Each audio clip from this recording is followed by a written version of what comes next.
أعوذ بالله من الشيطان الرجيم بسم الله الرحمن الرحيم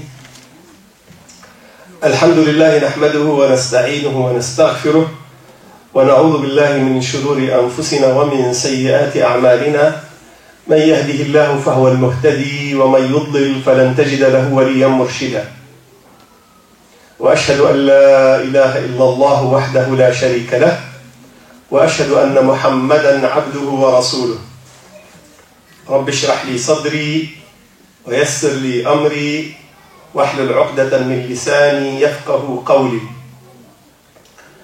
أما بعد فيا أيها الإخوة الكرام أيتها الأخوات الفضليات السلام عليكم ورحمة الله تعالى وبركاته.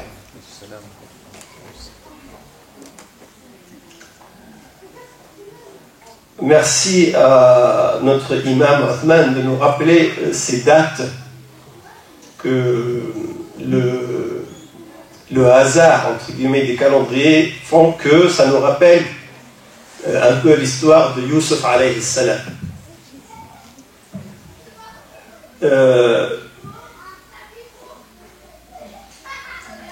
J'ai remarqué que le public en majorité n'est pas le même que celui qui a suivi la première partie.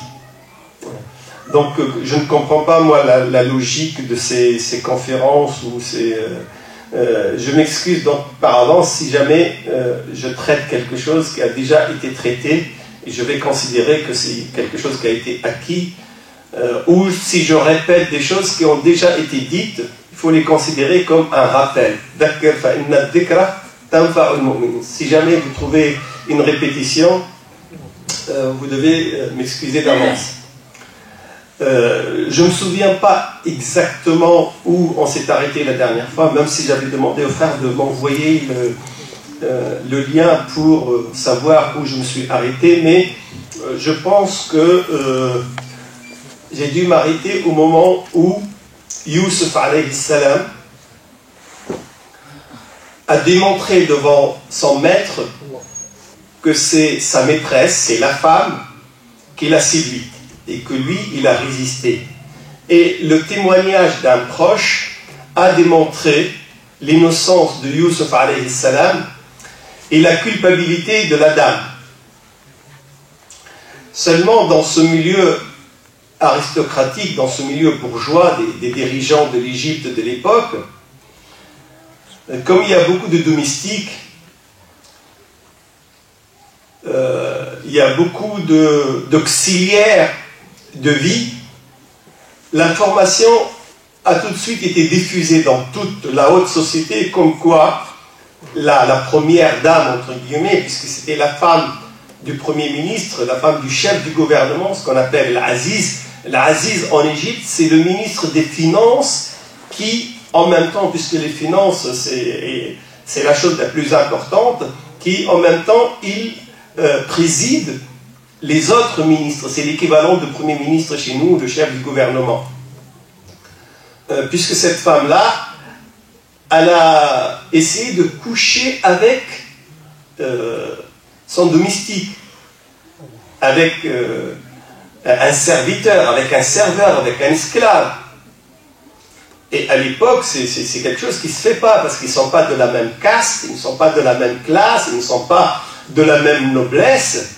Et si elle avait essayé de tromper son mari avec quelqu'un d'autre de la même classe, on n'aurait pas trouvé ça très bizarre, parce que c'était très répandu, comme d'ailleurs maintenant on continue, c'est exactement la même chose. Il y a quelques années, il y a un journaliste qui a sorti un livre Sexus Politicus, dans lequel il parle des mœurs de la classe politique française, qui sont des mœurs complètement dissolues, où la fidélité ou la loyauté n'existe pratiquement pas. Donc c'est la même caste, c'est la même clique qui gouverne, qui a toujours les mêmes mœurs dissolues, les mêmes mœurs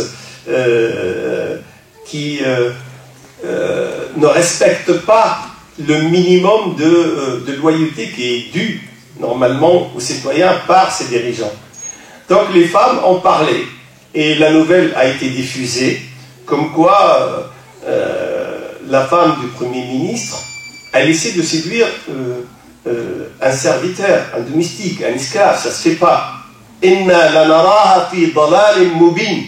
Elle s'est complètement égarée. On ne devrait pas être... C'est-à-dire qu'il y a des amours qui sont des amours interdits, mais interdits, on va dire, économiquement, par la différence de classe.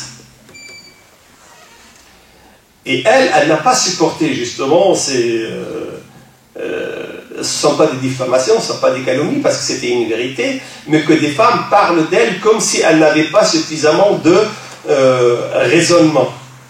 Donc, elle les a invités à une réception qu'elle a bien préparée. Elle leur a offert des gâteaux, des fruits, puis elle a distribué des couverts, y compris des couteaux. Vous savez, la scène se passe vers les années 1600 avant Jésus-Christ.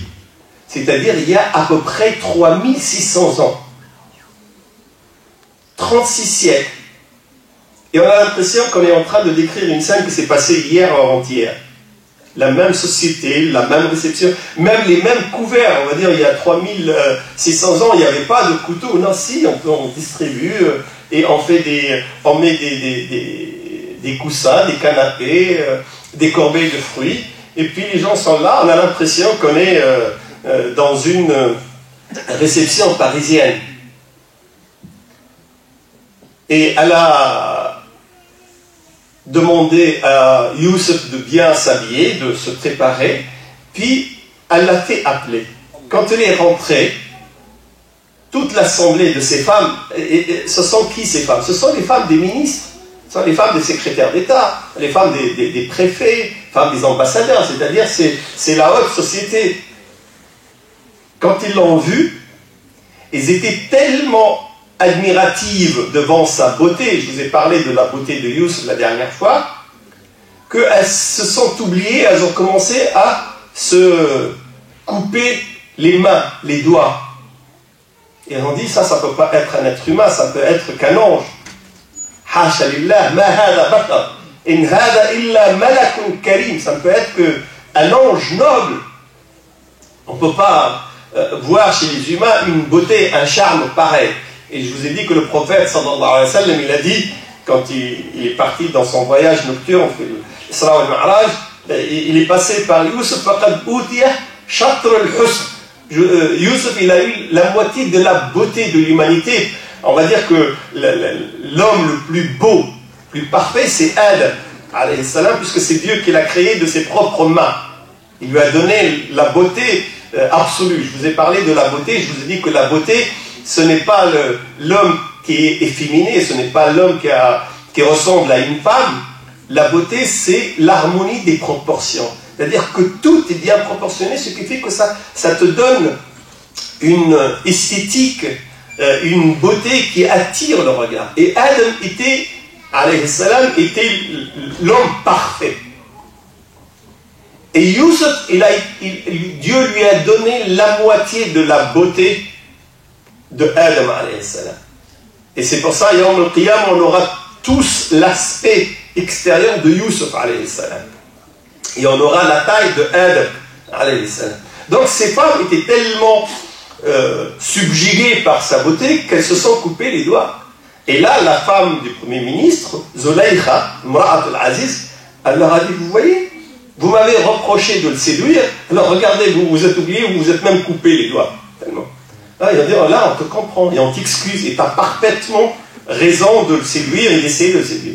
Et devant lui, devant elle l'a menacé. C'était un chantage immonde devant tout le monde. Elle dit, oui, j'ai essayé de le séduire, mais il a refusé, il a résisté.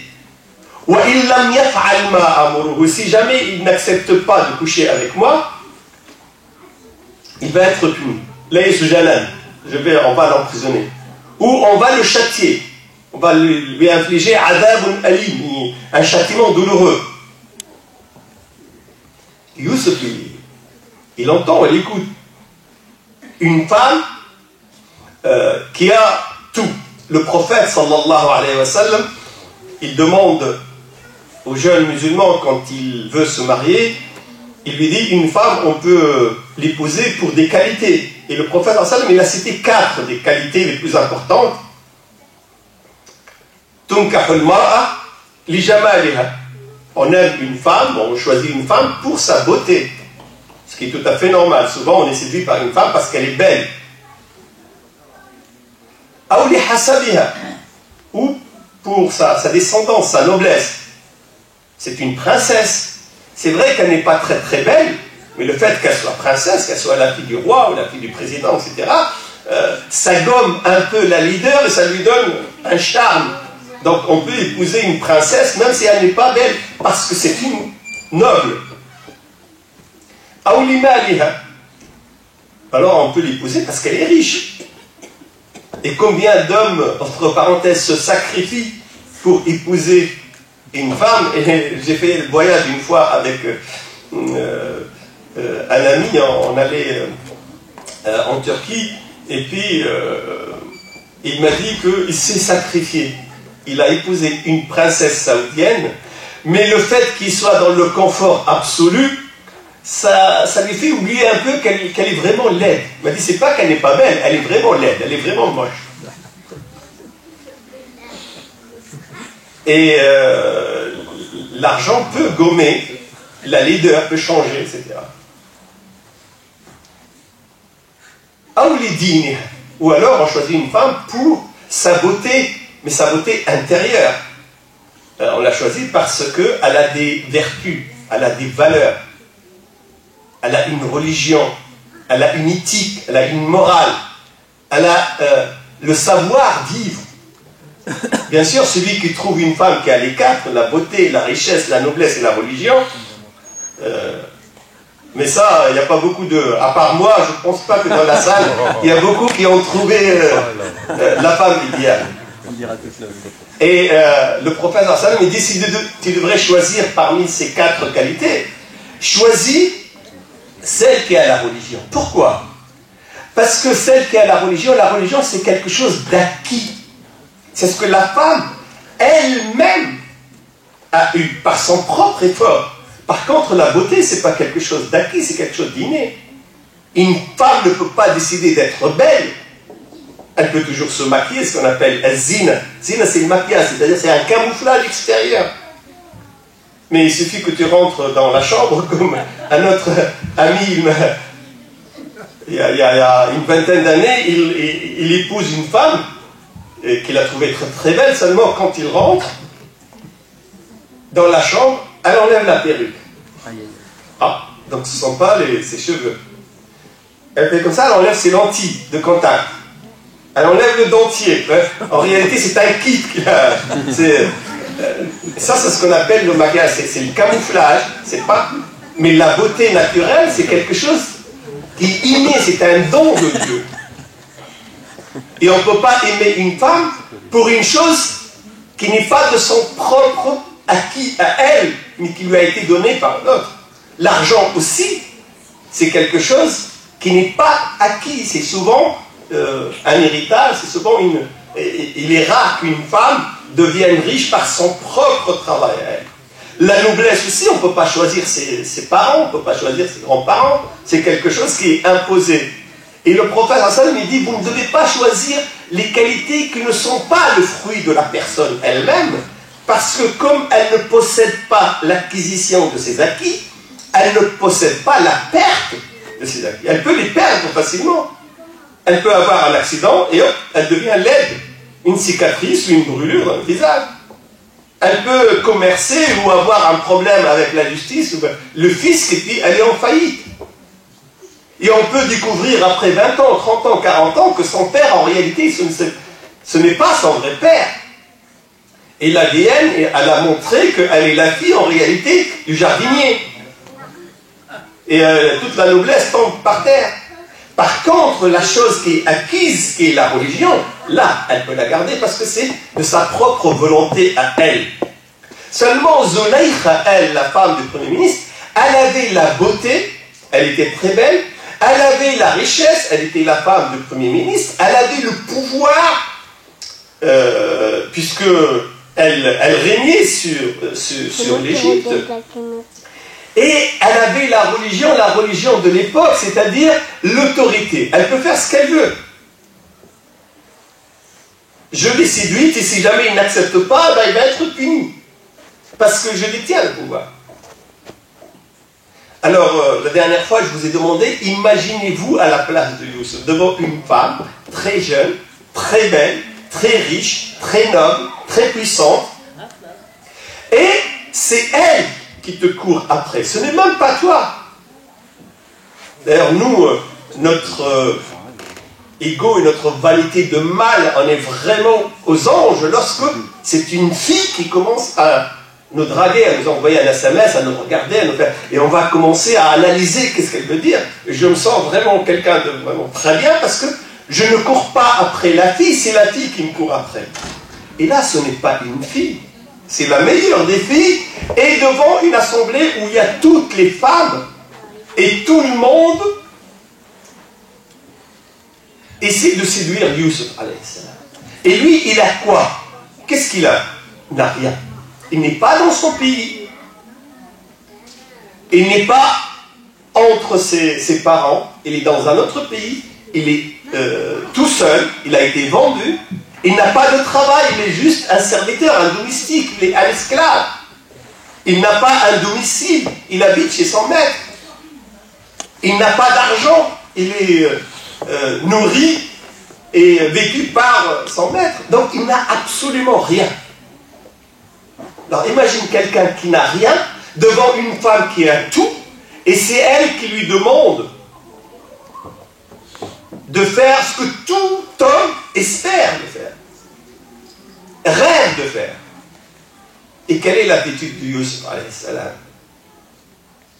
Bien sûr, vous allez dire oui, c'est un nabi, c'est un prophète. En réalité, oui, Youssef n'est pas un messager.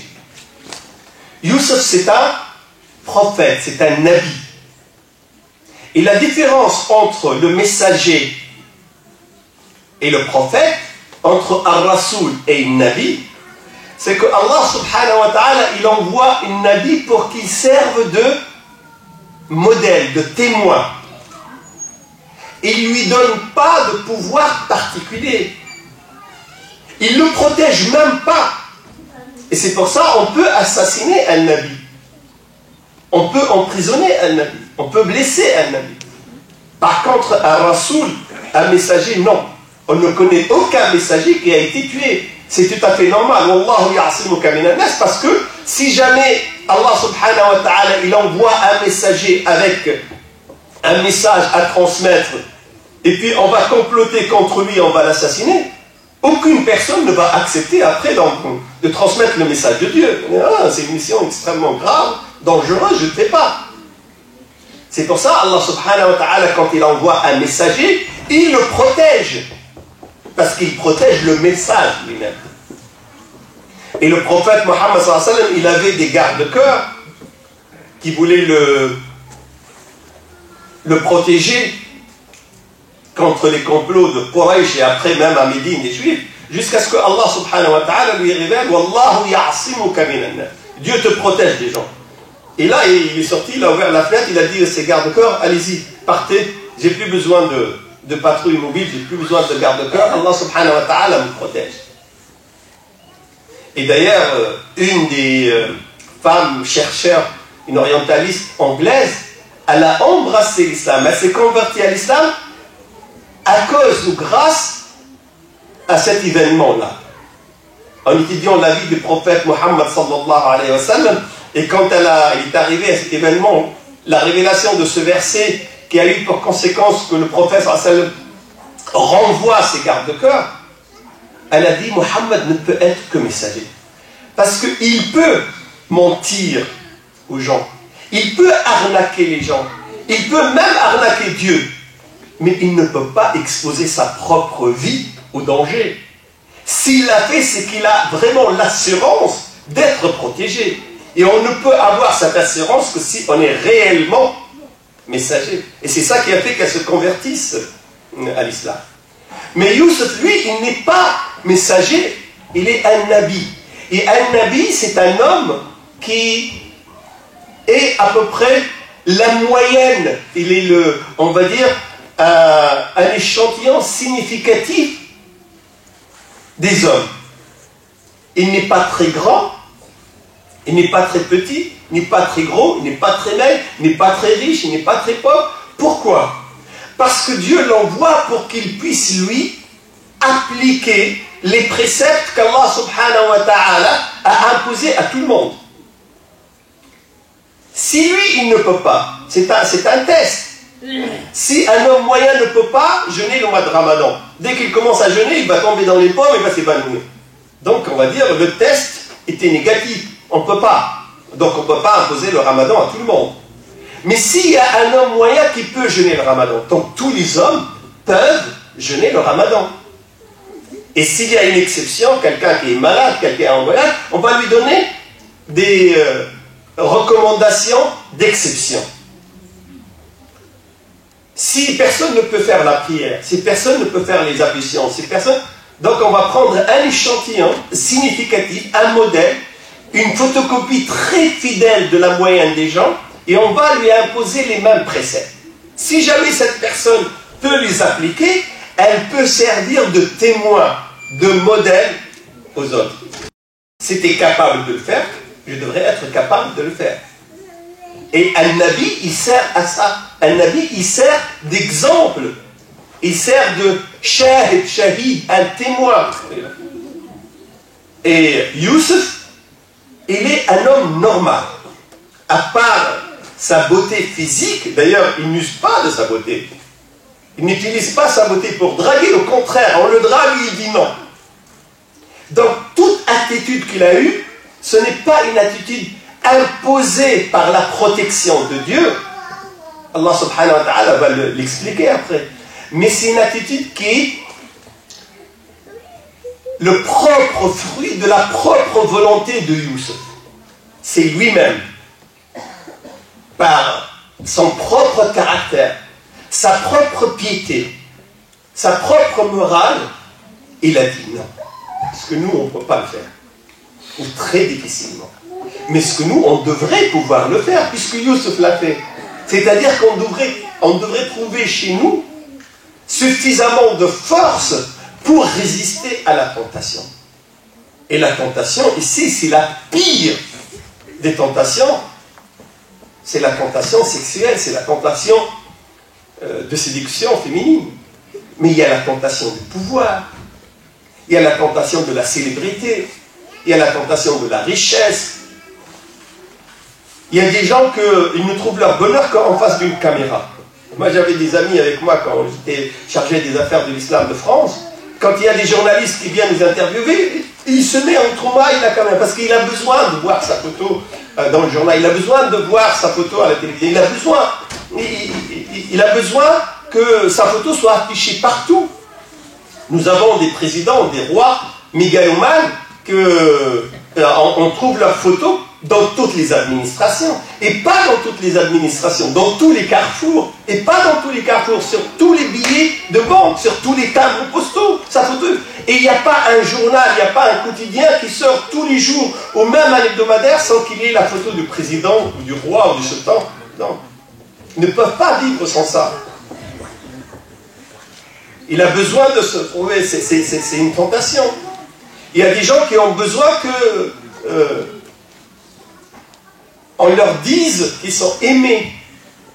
Ils vont chercher à acquérir l'amour des autres, quitte à ce qu'ils quittent le droit chemin. Il y a des gens qui ne peuvent vivre que dans un certain niveau de richesse. Ils doivent ruser, ils doivent voler, ils doivent escroquer, arnaquer pour gagner de l'argent injustement.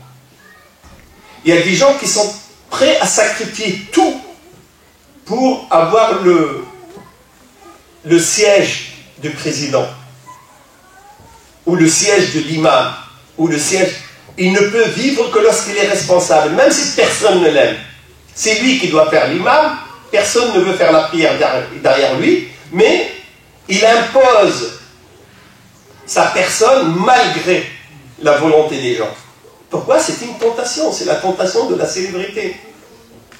Ben Youssef, il a résisté à la pire des tentations lorsque sa maîtresse, belle, intelligente, riche, noble, se propose à lui, alors que lui, il n'a rien. il dit Ma'adallah. Non. Ma'adallah, je me protège par Dieu. Parce qu'il sait que lui, il a la force de faire ça, mais il a toujours besoin de l'aide de Dieu, de la protection de Dieu. Et là, il y a l'éthique, il y a la morale qui rentre. Innahu Rabbi ahsana matwa. Et il y a deux écoles. Il y a une école qui dit Rabbi, c'est mon Dieu, c'est mon Seigneur. Il m'a toujours aidé, sauvegardé. Je ne vais pas commettre un péché maintenant. Il y a d'autres qui disent Innahu Rabbi, c'est mon maître, c'est-à-dire le mari de la dame qui m'a accueilli, qui m'a élevé, qui m'a nourri. Je ne vais pas le tromper, je ne vais pas le trahir en couchant avec sa femme. C'est-à-dire qu'il a des limites. Et nous, on devrait savoir que l'amour, il y a 4 sortes d'amour. Il y a l'amour filial. C'est l'amour entre un père et sa fille, entre un frère et sa sœur, entre une mère et son fils. Cet amour-là, il existe, il est très très fort, mais c'est un amour qui devrait s'arrêter à une limite. J'aime ma sœur, mais je l'aime l'amour filial. Et je devrais m'interdire dès le début, dès l'origine, que je ne dois pas transgresser cette limite. Et si je peux le faire, si je dois le faire, c'est parce que je peux le faire. Il y a un autre amour, c'est l'amour charnel, c'est l'amour normal qu'il y a entre un homme normal et une femme normale, qui peuvent se marier entre eux. Et cet amour-là, en réalité, il est libre, on peut le laisser aller au maximum de son intensité et sa puissance. Il n'y a aucune limite en islam. Du moment où cette dame-là, c'est la tienne, c'est ta femme, et toi, tu es son homme, à ce moment-là, tu peux devenir fou. Enfin, tu peux l'avoir dans la peau, tu peux faire des poèmes, tu peux lui offrir un bouquet de fleurs par jour, tu peux faire ce que tu veux. Du moment où c'est dans les règles, il n'y a pas de problème. Il y a un troisième amour, c'est ce qu'on appelle l'amour opportun, ou plus simple, c'est l'amour amical. C'est l'amour entre un ami et un ami. C'est quelqu'un que tu aimes ton professeur, ou tu aimes ton ami, ou tu aimes ton voisin parce que c'est quelqu'un de bien, parce que c'est un ami d'enfance, etc. Cet amour-là, il peut aller au maximum, mais il y a aussi des limites. Puis la quatrième sorte d'amour, c'est l'amour en Dieu, qui est l'amour le plus noble. Là, Youssef, il a l'amour, c'est un amour charnel. Il n'y a rien qui lui interdit de se marier avec Zulaïkha. C'est une femme étrangère, oui. Seulement, elle est déjà mariée. Et elle est mariée avec son maître. Donc là, il met une limite, une frontière, une interdiction.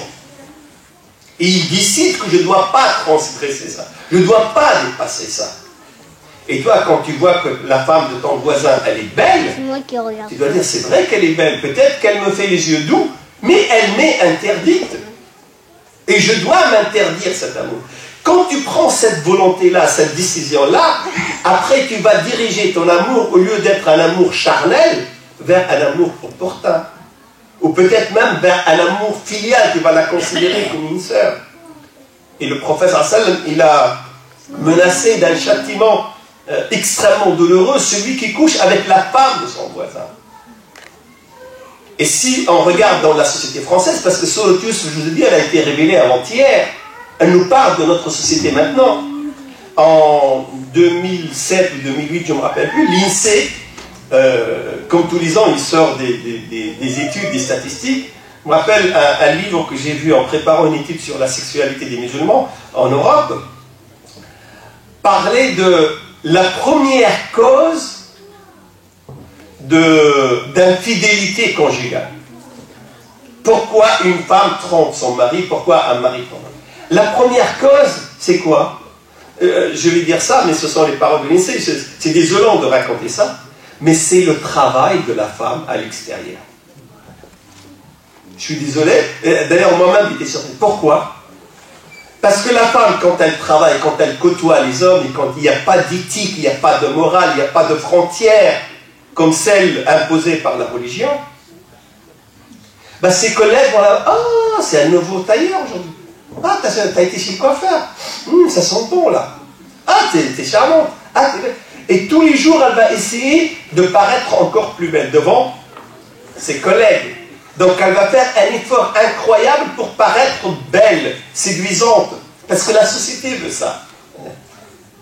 Mais quand elle rentre chez elle, elle met sa robe de chambre, elle laisse ses cheveux comme ça. Le mari, quand il rentre, il trouve une chose qu'on appelle sa femme.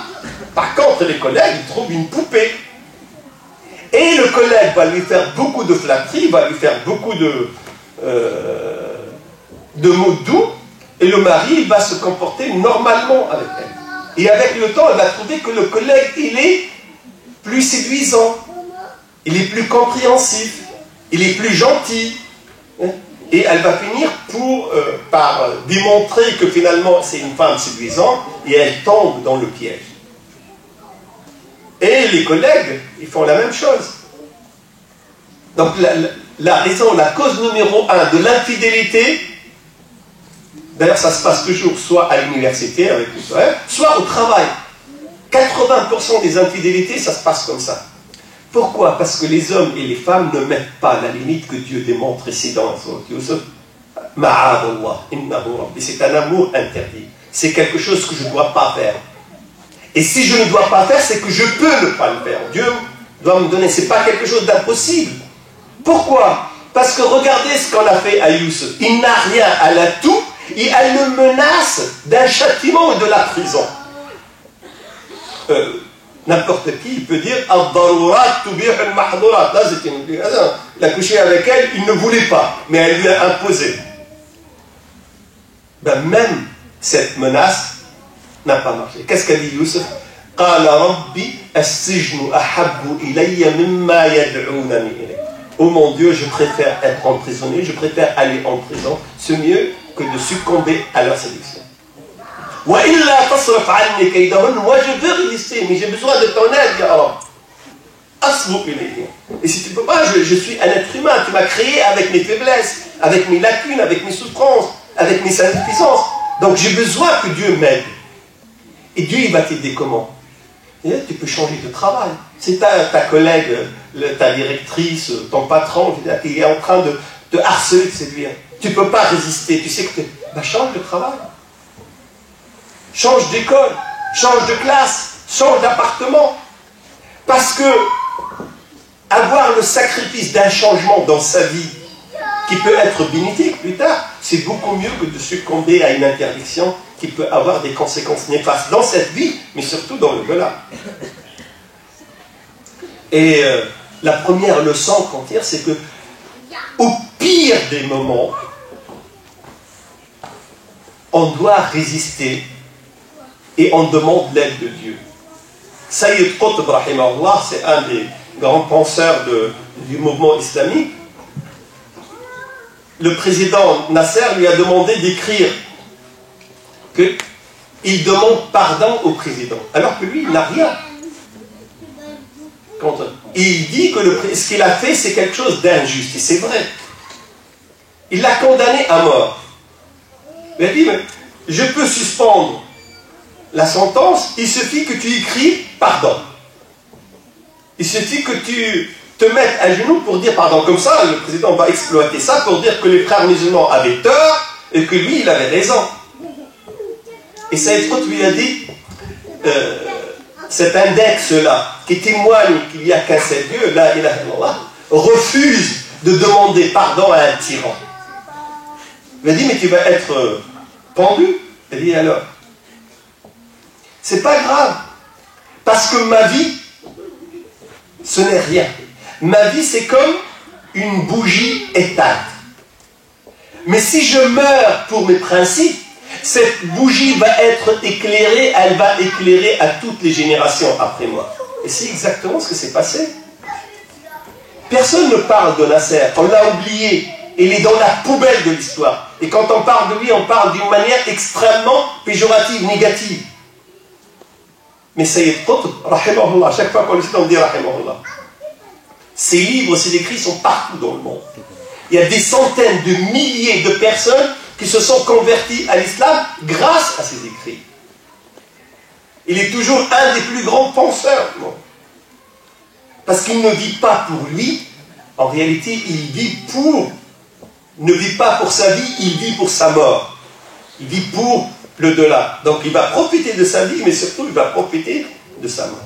Et nous sommes devant des tentations tous les jours. Si on se met des limites et on essaie de résister tout en invoquant, tout en demandant l'aide de Allah subhanahu wa ta'ala, peut-être que nous allons souffrir. Et nous allons sûrement souffrir. Mais c'est une souffrance supportable, passagère, et qui aura comme conséquence le bien d'ici-bas et le bien dans le delà.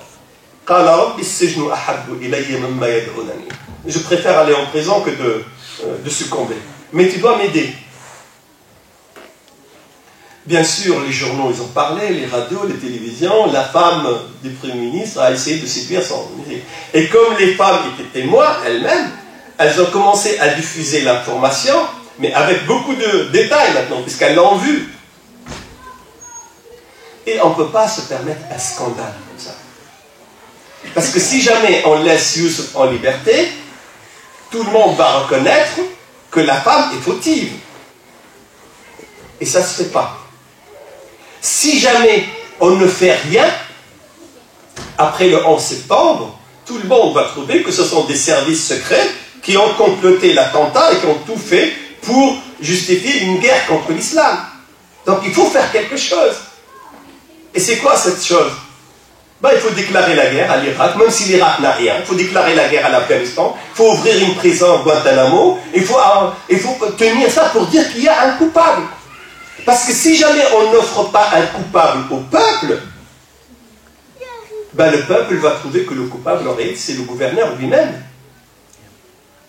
Si jamais on n'interdit pas le foulard de la nounou, François Hollande, président de la République, dans son discours, tous les indicateurs politiques, économiques sont tout rouges. Tout tombe.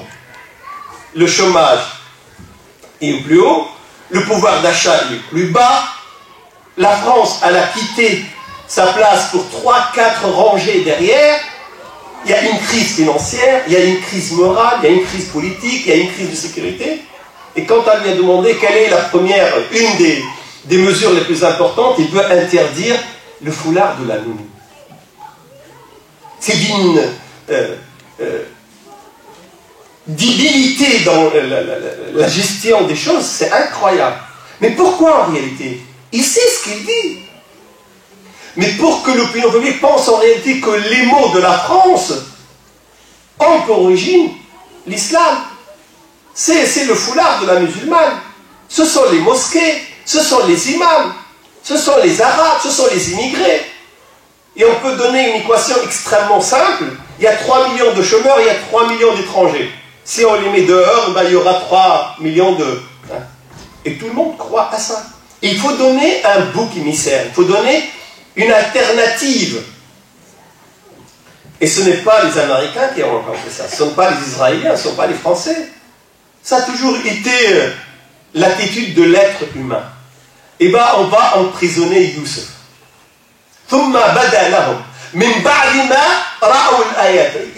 Une fois ils ont vu qu'il est réellement innocent, tout indique, les témoins, les juges, les avocats, le procureur, tout le monde dit il n'a rien fait. Et oui, c'est pas grave, il n'a rien fait. Mais on ne peut pas se permettre d'être accusé. Nous sommes les coupables, mais nous sommes forts. Eux, ils sont innocents, mais ils sont faibles. Donc, on va faire d'eux les coupables. Et on va mettre en place des émissions de télévision, des journaux. On va appeler ce qu'on appelle les spécialistes de l'islam, qui vont passer sur les plateaux de télévision. Ils vont dire tout et n'importe quoi. Et pour que les musulmans soient défendus, on va apporter un maçon musulman ou un plombier, quelqu'un qui n'a absolument aucun niveau, pour essayer, quelqu'un qui ne sait même pas parler convenablement, pour essayer de défendre l'islam. Pour montrer, regardez, ça se voit qu'ils sont coupables. Pour que l'opinion publique oublie un peu les vrais. C'est ce qui a été fait. Badalahum, ils ont décidé, alors qu'ils ont vu l'ayat, toutes les preuves, Agnès Jounou, ils ont décidé de le mettre en prison, il a un certain temps jusqu'à ce que l'opinion publique change d'avis. Pourquoi il a été emprisonné? Parce qu'il est coupable? Non, parce qu'il est innocent. Pourquoi on a débarqué Mohamed Morsi? président de l'Égypte. Parce qu'il a échoué. Non, s'il avait échoué, au contraire, tout le monde aurait applaudi. Regardez, les frères musulmans, ils n'ont rien pu faire, l'islam ne sert à rien. Mais ils l'ont débarqué par l'argent des pays du Golfe et par la planification des Israéliens et des Américains et l'applaudissement des Européens, parce qu'il a réussi. En une année, il a pu faire ce que les autres en 50 ans n'ont pas pu faire. Et s'il continue comme ça, l'Égypte va devenir réellement une grande puissance. Et elle va devenir une puissance en plus indépendante, alors que l'Égypte, depuis 60 ans, n'a même pas une semaine d'autonomie de nourriture. Toutes les semaines, il faut que les bateaux viennent des États-Unis pour lui apporter les céréales, le maïs et le blé. Et lui, il a décidé d'arrêter tout ça et d'avoir au moins l'autonomie alimentaire, l'indépendance alimentaire. Et bien, comme il est sur le point de réussir, on va l'enlever. Et on va emprisonner les meilleures personnes de l'Égypte, les gens les plus loyaux, les plus fidèles, l'élite qui a toujours servi le pays, on va les mettre en prison. Pourquoi? Je te déteste, ce n'est pas parce que tu es mauvais, je te déteste parce que tu es bon. Je t'emprisonne, ce n'est pas parce que tu es coupable, mais parce que tu es innocent. Il m'est insupportable que tu sois innocent. Il m'est insupportable que je sois le seul coupable. Alors il faut que je fasse que tu paraisses coupable. Et Youssef alayhi salam, il a été emprisonné injustement. Donc si dans votre vie de tous les jours, vous voyez des gens qui sont injustes avec vous. D'ailleurs, quand vous écoutez France Info, quand vous regardez France 2 ou TF1, vous allez voir l'injustice, vous allez voir la débilité, la bêtise, l'imbécilité des gens quand ils traitent des dossiers de l'islam. À la limite, c'est insupportable. Et moi, je conseille toujours à mes étudiants, ne soyez pas médiavores, ne regardez pas. La semaine dernière, on était à Paris, les gens ils étaient vraiment très énervés parce qu'ils se...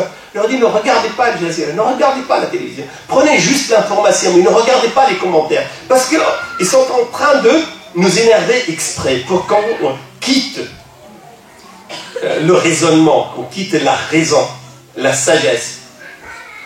Et là, quand on voit comment traiter ça, on est tenté de réagir d'une manière violente.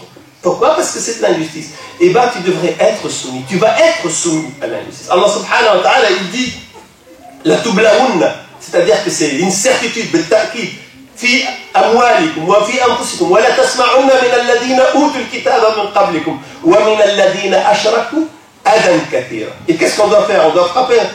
وإن تصبروا وتتقوا فإن ذلك من عزم الأمور لا يضركم كيدهم شيء. Dieu il dit que vous devez supporter, vous devez patienter. Donc vous pouvez être arrêté injustement. Vous pouvez être emprisonné injustement. Vous pouvez être licencié injustement. Vous pouvez être noté injustement. Vous pouvez être agressé injustement. Vous pouvez être insulté injustement. Ça peut vous arriver dans tout. Mais comment tu dois agir? Ben, il faut agir, c'est pour ça, cette sera nous sert, agir comme Youssef. Je demande l'aide de Dieu, je demande la protection de Dieu, mais je ne sais pas l'injustice. J'endure l'injustice avec une patience, et le temps fait partie du remède, ça va changer. Et Youssef, il a accepté d'être enfermé. Mais quand il est rentré en prison, est-ce qu'il était complètement déprimé, complètement démoralisé, complètement... Il était condamné, il attendait avec impatience le jour où il va sortir pour se venger et pour flinguer le flic, le juge, l'avocat, tout le monde, pour brûler. Non, dès qu'il est rentré, il a continué à faire ad-da'wa. Il porte un message. Il porte un espoir. Il porte un témoignage. Et d'ailleurs, les prisonniers, ils ont vu en lui modèle. C'est quelqu'un qui est tout le temps propre. C'est quelqu'un, quand il se lève la nuit pour faire la prière, il n'allume pas la lumière, il ne claque pas les portes, il ne fait pas de bruit pour ne pas réveiller les gens. Moi, j'étais dans des campings avec des frères qui veulent faire la prière de la nuit, Qiyam al-Layl. Mais c'est pas Qiyam al-Layl, c'est Qiyam al-Sa'a. Parce que c'est... Mais pour montrer qu'il fait quelques rak'at, et ben les lumières, les portes, les fenêtres, tout claque, etc. Et si jamais personne ne bouge, il va tousser, il va éternuer pour qu'on l'entende, pour qu'on voit, ah, il est en train de faire la prière. Ils ont vu que Youssef, alayhi salam, tout ce qu'il fait, il le fait d'une manière parfaite. Il sert les gens. Quand on apporte à manger, il ne mange pas. Il regarde que tout le monde ait sa gamelle. Et si jamais quelqu'un, d'ailleurs il a vu, il y avait quelqu'un qui est très très grand, sa portion ne suffit pas. Il lui donne toujours une partie de ça. Il a servi de modèle. À qui? Aux délinquants, aux criminels. Et c'est pour ça que quand ils ont eu un problème, le premier problème qu'ils ont eu, ils ont vu en songe, en rêve, un rêve, deux personnes qui sont emprisonnées en tant que criminels, qui ont comploté contre la sécurité de l'État. Parce qu'ils étaient accusés d'avoir comploté pour assassiner le roi. C'est le crime le plus absolu. Ils ont vu en songe un certain rêve. Ils sont venus lui dire on voit que tu es vraiment intelligent, que tu es quelqu'un de savant, que tu es quelqu'un de humble, c'est quelqu'un de propre, quelqu'un de serviable, quelqu'un de bien. On te fait confiance. Essaie de nous interpréter ces rêves. On voit que tu es parmi les bienfaiteurs, les bienfaisants. Quelqu'un qui a l'excellence dans son comportement, qui est parfait dans son comportement. C'est-à-dire que parfois, nous, on supporte une injustice. Seulement, on va la supporter avec beaucoup d'agressivité. On va la supporter avec beaucoup d'injustice qui sera notre propre fruit. Je réagis injustement à une injustice. Je n'ai aucun mérite. Un flic m'a frappé, je frappe son fils. Et son fils, il est pour rien. C'est vrai que le flic, il était injuste. Hein. Mais moi, j'étais injuste. On ne doit pas réagir comme ça. On m'a donné une contravention de 200 €, et ben je vais voler aux impôts 300 €. Ça, et puis je vais dire, c'est normalement arnaqué, je les ai arnaqués. On est qui? Non, on n'est pas qui du tout. Il faut traiter l'injustice avec l'endurance et la patience. Et suivre les voies légales et toujours demander la protection de Allah subhanahu wa ta'ala. Et la justice gagnera toujours. Vous devez être sûr de ça. Mais peut-être que vous allez raisonner par votre propre vie, votre propre qui est limitée, et vous n'allez pas voir le triomphe de la justice maintenant, et ça va vous désespérer. Non, la justice triomphera. Si elle ne triomphe pas dans votre vie maintenant, elle triomphera dans le delà. Mais c'est toujours la justice qui gagne. C'est toujours la vérité qui gagnera. Et Youssef alayhi salam, comme ils sont venus lui demander, il y a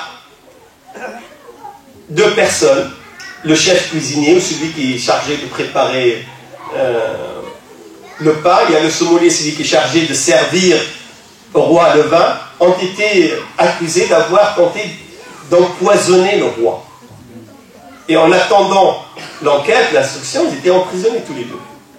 Alors le premier, c'est lui qui était chargé de préparer les viennoiseries, le pain, les repas pour le roi.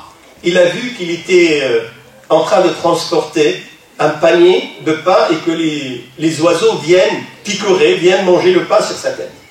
Donc il a raconté ce songe à Youssef. Et l'autre, le sommelier, c'est lui qui servait et qui s'occupait du vin du roi. Il a vu qu'il était en train de servir de nouveau le roi, son maître. Et ils ont raconté ça à Youssef.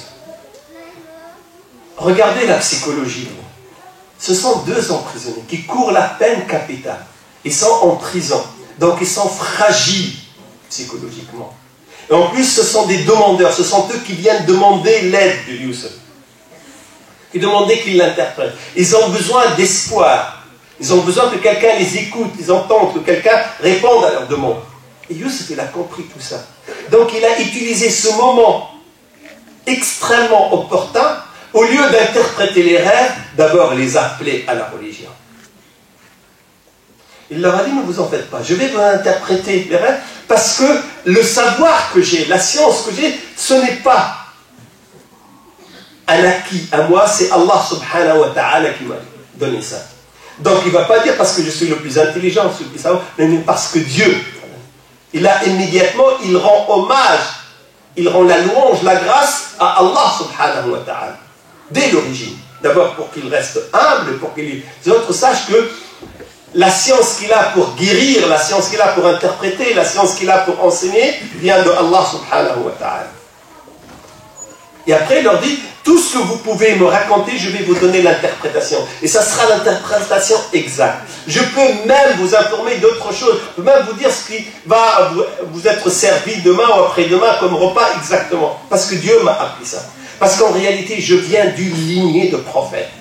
Et Dieu nous a appris à n'adorer que lui. Il n'y a qu'un seul Dieu. Il ne peut pas y avoir beaucoup de divinités. Ya sahibay yisif. Est-ce que le mieux c'est d'adorer un seul Dieu unique ou d'adorer des dizaines de divinités contradictoires? C'est pour les attendrir. Parce qu'il sait que l'un va être exécuté et l'autre va sortir. Celui qui est exécuté, il veut qu'il se repente avant. Il veut qu'il meure musulman. Il lui cherche son bien, puisqu'il n'a pas eu le temps de faire le bien dans cette vie, au moins qu'il aille dans le delà en faisant un dernier geste, se convertir. Et c'est lui qui va retourner pour servir le roi, il faut qu'il soit lui aussi croyant. Donc il a continué à donner son message. C'est un prédicateur, derrière, dans n'importe quelle situation. Et le musulman devrait être comme ça. Dans n'importe quelle situation. Si tu es étudiant, tu es un prédicateur. Si tu es un professeur, tu es un prédicateur. Si tu es un mari, tu es un prédicateur. Si tu es un fils, tu es un prédicateur. Si tu es divorcé, tu es un prédicateur. Si tu es veuf, tu es un prédicateur. Si tu es riche, tu es un prédicateur. Si tu es pauvre, tu es un prédicateur. Si tu es juste, dans toutes les situations, tu devrais toujours savoir que toi, tu es un témoin. Toi, tu es le représentant de toute la nation musulmane. Toi, tu es le représentant de l'islam. Toi, tu es la vitrine de l'islam. Tes paroles, tes gestes, tes habits, ton comportement va rayonner de toi pour dire, regardez-moi. وَمَنْ أَحْسَنُ قَوْلًا مِمَّنْ دَعَا إِلَى اللَّهِ وَعَمِلَ صَالِحًا وَقَالَ إِنَّنِي مِنَ. Je suis musulman. Regarde, je suis fier. Je suis musulman. Bien sûr que je suis fier d'être musulman. Pourquoi? Parce que je crois en Dieu, je fais le bien. دَعَا إِلَى اللَّهِ وَعَمِلَ صَالِحًا. Pourquoi je ne sois pas fier d'être musulman? Et tout le monde devrait être fier d'être musulman parce que je suis rahma, je suis une miséricorde, une clémence. Et Youssef, il sait ça, c'est pour ça, même dans la cellule, dans le noir de la cellule, le noir de l'injustice, il a appelé à Dieu. Il a rappelé Allah subhanahu. Il a appelé à l'unicité de Allah subhanahu wa ta'ala. Et une fois, ils étaient imprégnés par son message là, il a commencé à interpréter le rêve. Et bien sûr, je vais m'arrêter là, comme ça je vais ruser moi aussi avec vous, comme ça j'aurai 3 ou 4 séances encore pour faire. Parce que je vous ai dit dès le début, sur le il nous faut 3 ans, 4 ans pour tirer les leçons qui sont valables pour notre vie. Mais je vais bien sûr conclure par vous parler de cette histoire-là, l'histoire de rêve et de songe, parce que ça va être très important. Dans Sourate Yusuf, il y a 2 phénomènes qui jalonnent la sourate, qui traversent la sourate. Le premier, c'est l'histoire de la chemise, de Qamis, de la soutane de Youssef. On l'a vu quand ses frères l'ont taché de sang, ils ont prétendu que c'est le loup qui l'a. Et puis on l'a vu quand la femme l'a arraché. Et on va le voir à la fin quand il va enlever sa soutane pour l'envoyer à son père pour qu'il recouvre la vue. Donc on a l'histoire de la soutane qui traverse toute la sourate. Mais on a aussi l'histoire des rêves, des songes. Ça a commencé par le premier rêve de Youssef, le premier songe, c'est qu'il s'est vu avec la lune et le soleil et 11 autres planètes qui se prosternent devant lui, qui le saluent. Le début de la sourate commence comme ça. Donc c'est le premier songe. Puis on a ce deuxième songe. Ce sont les 2 compagnons de cellule que chacun il a vu un rêve. Et il veut que Youssef l'interprète. Puis on va voir que après c'est le roi qui va faire le songe, qui va être l'occasion de la sortie de Youssef. Et c'est un songe extrêmement compliqué et extrêmement important et qu'on va trouver dans cette vie. Je vous donnerai des exemples de ce qui se passe aujourd'hui. Et puis à la fin, on va voir que Youssef va voir la concrétisation de son premier songe. Il va voir son père et sa mère et ses frères qui vont se prosterner. Donc cette histoire de rêve va jalonner aussi la soirée. Et c'est pour ça que je veux parler de ça et je vais conclure ce soir ici avec l'espoir, Inch'Allah, de revenir une autre fois, mais pas dans un an, parce que j'oublie moi ce que j'ai raconté, d'ici quelques mois, 3-4 mois, pour terminer, pas terminer, il nous faut encore au moins 2 autres séances, Inch'Allah, pour faire le tour, survoler cette histoire. Le rêve. Et là, je vais vous parler de choses qui risquent de vous paraître un peu, peut-être bizarres, choquantes, mais comme vous êtes dans la tribu Iqiyusan, et je sais que Hassan, il a fait beaucoup de conférences là-dessus, et que Sofiane, Othman, Marwan, tout ce qui se finit par N, Iqiyusan, ils ont tous traité ce sujet, mais je vais vous donner une explication qui va vous aider dans votre vie. Le prophète, sallam, il dit que le rêve, il est de 3 sortes. Nous avons une première sorte, une première catégorie de rêve, c'est ce qu'on appelle hadith al-nafs. Ce que les psychiatres, les psychologues appellent, c'est une soupape psychologique, et c'est tout à fait normal. À la fin de la journée, il faudrait que tout ce que tu as accumulé comme vision, comme son, comme frustration, comme joie, comme peine, etc., tout a été emmagasiné, tout a été épongé par ton cerveau. Il faut que on se débarrasse un peu de ça. Donc il y a une soupape psychologique. Tu vas arriver des choses, le lendemain tu te rappelles de rien, mais c'est pour soulager, c'est pour vider un peu toute l'acquisition de la journée ou de la semaine ou du mois. C'est la majorité des rêves rentrent dans cette catégorie. Il y a une autre catégorie, une sorte de rêve, c'est hadith al-shaytan. C'est le chuchotement de Satan. Et là, c'est ce qu'on peut appeler, nous, les cauchemars, c'est-à-dire les rêves dont on va se rappeler et qui vont peut-être nous réveiller la nuit. Et parfois, on se réveille avec une trouille, avec une peur, avec une crainte incroyable. Et parfois, on risque de crier, on risque de... Et là, c'est Shaitan qui vient, qui se branche, d'une manière que j'aurai peut-être le temps d'expliquer, sur ton esprit pour t'inculquer, pour te donner des choses qui vont te faire peur. Et le prophète sallam, il dit, si jamais vous avez ce genre de truc, ne racontez pas les mauvais rêves. Pas les rêves. Essayez de les oublier. Demandez l'aide, la préservation de Dieu de Shaitan, et ça ne va pas vous faire mal. Bien sûr, si on a l'autre attitude, on va avoir les voyants, on va essayer de raconter la même histoire, etc., elle risque de se concrétiser. La troisième sorte de rêve, qui est extrêmement rare, c'est ce qu'on appelle la prophétie, ou une fenêtre de la prophétie. D'ailleurs, le prophète, sallallahu alayhi wa sallam, il a dit que c'est ar-ru'ya as-saliha, c'est à 1 sur 46 % de la prophétie. Pourquoi? Parce que le prophète, il a eu son ministère pendant 23 ans. Mais ça a commencé par 6 mois de songe. Ru'ya salih. Donc 6 mois, c'est la moitié d'une année, comme si 23 multiplié par 23, ça fait 46.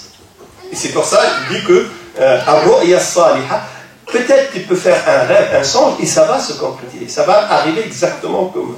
Bien sûr, pour les gens pieux, les gens vertueux, qui dorment selon l'éthique musulmane, en ablution sur le côté droit, en ayant fait les invocations, etc., c'est des gens qui sont bien, ils peuvent avoir des indications dans leurs songes pour leur vie, pour la vie de leurs proches, pour le futur, sans que Dieu leur dévoile al-ghaib, mais il va les aider à indiquer ce qu'on appelle al-farasa, al-tawfiq, al-karama. C'est une aide de Dieu, hidayah de Allah subhanahu wa ta'ala. Mais c'est très très rare et c'est réservé à des gens vertueux. Maintenant, ce qui se passe pendant le rêve. En réalité, nous avons 3 entités. Nous avons le corps matériel, nous avons ce qu'on appelle l'esprit, et nous avons l'âme. L'esprit, on va appeler ça al-nafs. Et l'âme, on va appeler ça ar-ruh. La majorité des savants musulmans, pour ne pas dire presque la quasi-totalité, confondent al-nafs ou ar-ruh. L'âme et l'esprit. En réalité, ce sont 2 entités différentes. Quand on dort, notre esprit reste attaché à notre corps d'une certaine manière. Mais il peut quitter les limites matérielles du corps. Il est potentiellement là. C'est quand vous avez la télécommande de la télévision, elle est éteinte. Il n'y a pas d'image. Seulement l'image, elle est potentiellement là, elle est liée d'une manière invisible. Quand tu mets homme dans tes commandes, tu as l'image. Elle était où l'image? Ben, elle était là, potentiellement. Et bien, notre âme, ou notre esprit, est lié, attaché par un fil, par l'infrason, ou par un fil invisible à notre corps pendant notre sommeil. Et le sommeil s'appelle Al-Wafat As-Sughra. C'est la petite mort, c'est une mort. Pourquoi? Parce que l'esprit, en réalité, il quitte le corps. Et quand il quitte le corps, il ne le quitte pas définitivement. S'il le quitte définitivement, c'est la mort. C'est Al-Wafat. Mais s'il le quitte tout en restant attaché, dès qu'il y ait quelqu'un qui appuie sur la télécommande, sur un bouton, quelqu'un qui t'appelle, le téléphone qui sonne, quelqu'un qui te boule, ça y est, l'esprit revient immédiatement. Mais pendant qu'il quitte le corps, il quitte les limites matérielles. Donc il n'est plus soumis ni à l'espace ni au temps, puisque l'espace et le temps sont des grandeurs physiques. Et comme l'esprit, il est habité par l'âme, et l'âme c'est le souffle de Dieu, ça vient de Dieu, et l'âme elle est éternelle, elle ne meurt pas, elle ne connaît pas le temps, elle ne connaît pas l'espace, donc l'esprit peut voyager dans l'espace et dans le temps. Et alors que tu dors, tu vas voir des choses en 5 minutes. Tu vas voir des choses qui sont passées pendant 5 ans. Parce que le temps n'a plus d'importance. Tu vas voir des scènes, des événements, et l'esprit va les garder emmagasinés. Et un jour, tu vas passer dans un endroit, un passage quelconque, tu vas dire, j'ai l'impression que j'ai déjà vécu ça. C'est comme si j'ai l'impression de déjà vu. En réalité, c'est vrai, tu as déjà vu. Mais ce n'est pas toi qui as déjà vu, c'est ton esprit qui a voyagé déjà dans le temps, qui t'a devancé de 2 mois, 3 mois, 1 an. Il a vécu la scène que toi tu viens de vivre aujourd'hui, parce que toi tu es lié à l'espace. Et lui, il n'est pas lié. Comme il a voyagé avant toi, il a vécu cette scène, elle est restée gravée dans ton inconscient. Et le jour où tu vas la vivre, tu vas avoir cette impression de déjà vu.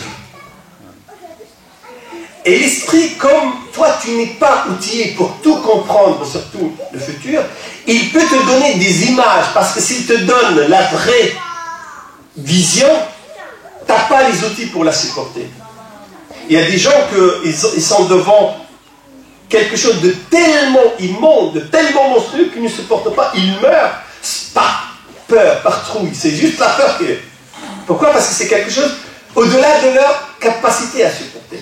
Et l'esprit humain connaît ça. La yukallifullahu nafsan illa wus'aha.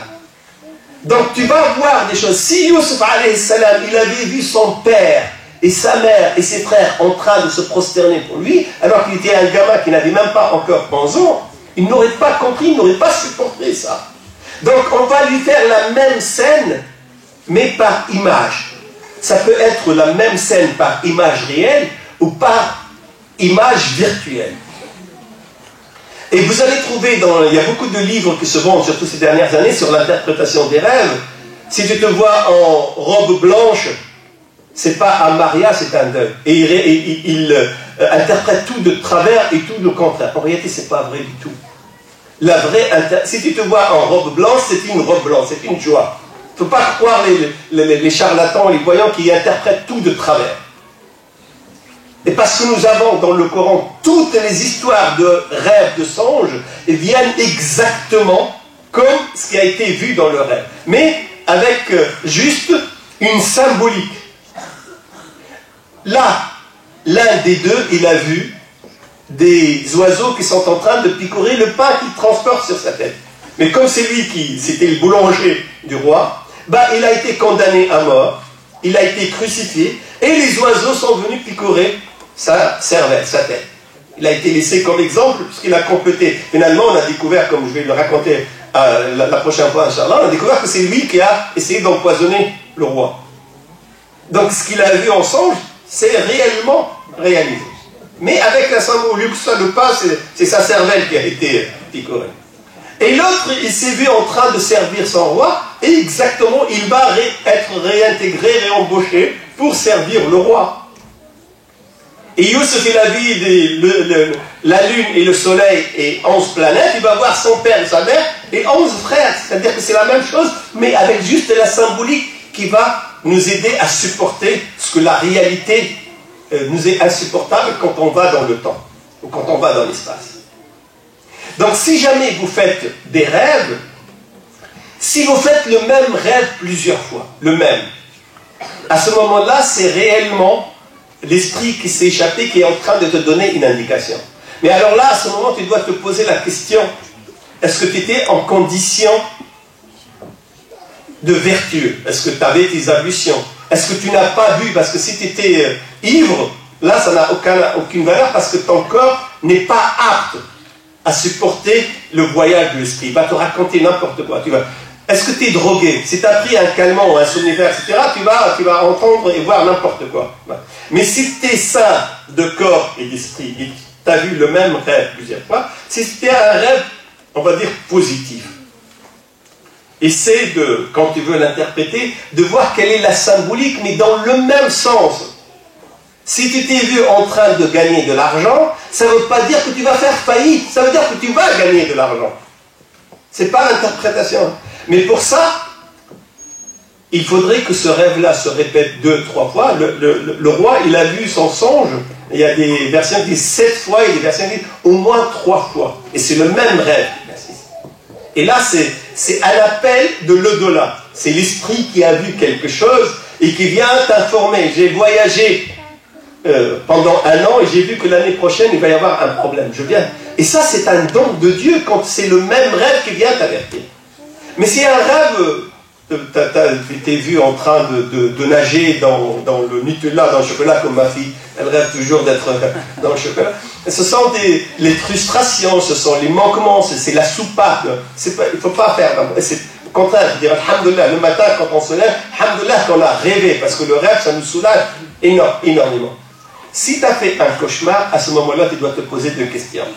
La première, quel péché tu as commis? Parce que l'Iblis, Satan, Shaitan, ne vient t'inculquer un rêve qui se transforme en mauvais rêve, en cauchemar, que pour te punir d'un mauvais comportement, un péché. Tu dois te poser la question. Et souvent, c'est quelque chose qu'on a, mais on n'a pas fait attention. Et tu dois te poser la question aussi, est-ce que tu avais tes ablutions quand tu étais couché? Est-ce que tu as fait ton invocation? Est-ce que tu as fait ta prière? Parce que si on ne fait pas ces ablutions, si on ne fait pas ces invocations, si on n'est pas prière, on s'expose à Shaitan. On devient comme lui, on devient impur. Et Shaitan, quand il vient inculquer de mauvaises choses à l'homme, il le trouve en train de dormir alors qu'il avait ses ablutions, même s'il les avait perdues pendant le sommeil, mais les ablutions forment une sorte de carapace, une sorte d'armature qui éloigne Shaitan. Il ne peut pas t'inculquer le. Donc tu dois te poser les 2 questions. Est-ce que j'ai commis un péché? Et lequel? Il essaie de réparer, de te repentir. Et si tu ne trouves pas, tu dis Ya Rabbi, c'est quelque chose que je ne connais pas, j'ai oublié, demande pardon. Et essaye de toujours, même si tu vas rompre et tu vas annuler tes ablutions, avant d'aller te coucher, il faut que tu sois toujours en position de pureté, en situation de pureté. Parce que le wudu, c'est l'arme, c'est ça l'arme qui va éloigner les cauchemars. Et si tu as vu des scènes qui te harcèlent, etc., il ne faut pas croire à la sorcellerie, il ne faut pas croire quand tu as jeté un sort, il ne faut pas croire que tu es devenu un prophète, que tu es devenu un voyant, etc. Non, tu es un être humain comme tout le monde, seulement ton esprit il est en train de se balader. Parfois, il y a une fragilité psychologique, parfois il y a une fragilité même organique du corps. Et Allah subhanahu wa ta'ala va nous parler, je vais vous donner beaucoup plus de détails la prochaine fois, Inch'Allah, va nous parler de ses songes et comment il a appris à Youssef ta'wil al-ahad, l'interprétation des rêves. C'est un don et c'est une science. Et comment ça peut nous aider. Et je termine en vous disant, je vous ai dit au début, la dernière fois, que dans Surat Youssef, il y a absolument tous les aspects de la vie humaine. Tout. Toutes les névroses psychologiques, psychiatriques, vous les trouvez. Toutes les déviances, toutes les maladies, toutes les qualités, tous les défauts, vraiment, c'est une sourate. C'est pour ça, c'est le meilleur des contes. Parce qu'il y a réellement un résumé de toute la vie humaine. Et tout ce qui nous arrive dans notre vie, on va trouver une image équivalente dans le miroir de Surat Youssef. Et on trouve comment on doit réagir. Et c'est pour ça que ça nous servira, Inch'Allah, de modèle et de leçon. أقول قولي هذا وأستغفر الله لي ولكم والسلام عليكم ورحمة الله وبركاته.